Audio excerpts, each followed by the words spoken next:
Entre comédie romantique et thriller de haute volée, Guillaume Musso nous embarque dans une intrigue magistrale portée par des personnages bouleversants. Un final virtuose.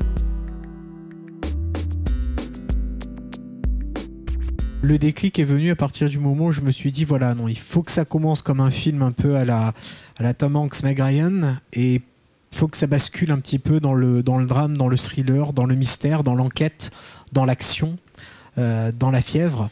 Et à partir de là, voilà, je me suis mis à écrire. Donc ça tient à rien. Hein. C'est difficile d'expliquer la création, d'expliquer d'où viennent les idées, d'expliquer le pourquoi, parce qu'il n'y a pas de recette. Tout ça est très fragile, tout ça est très intuitif. Tout ça est lié aussi à ce que vous avez vécu, mais ce que vous pouvez vivre au moment où vous écrivez. Il faut que ça ait un sens pour vous, il faut que ça ait parfois une symbolique. En fait, voilà, la création, c'est une énorme marmite qui est constamment comme ça en ébullition. La sociologie m'intéresse beaucoup, j'aime beaucoup observer, j'aime beaucoup essayer de capter l'air du temps, j'aime beaucoup les échanges, j'ai le goût des autres.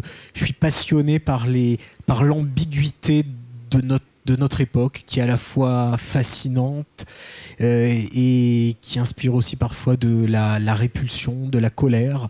En tout cas, effectivement, je m'attache à écrire vraiment des romans qui se passent vraiment au moment où les premiers lecteurs finalement vont découvrir le roman. Donc ça c'est pas une volonté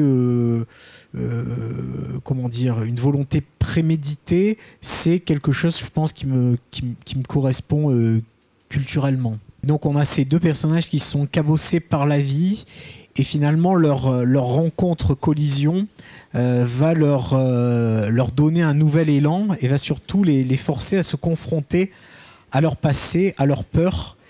Et l'un des thèmes du roman, c'est-à-dire que moi j'essaye toujours d'écrire mes romans avec plusieurs grilles, enfin plusieurs niveaux de lecture. Soit on peut se laisser porter par l'histoire, soit on peut y voir un thème un peu plus poussé. Là, le thème, c'est en fait, je pense qu'on peut être véritablement apaisé et heureux qu'à partir du moment où un moment dans sa vie, on est obligé finalement de se mettre en paix un petit peu avec les fantômes du passé, avec ses démons, avec ses peurs, avec qui on est vraiment.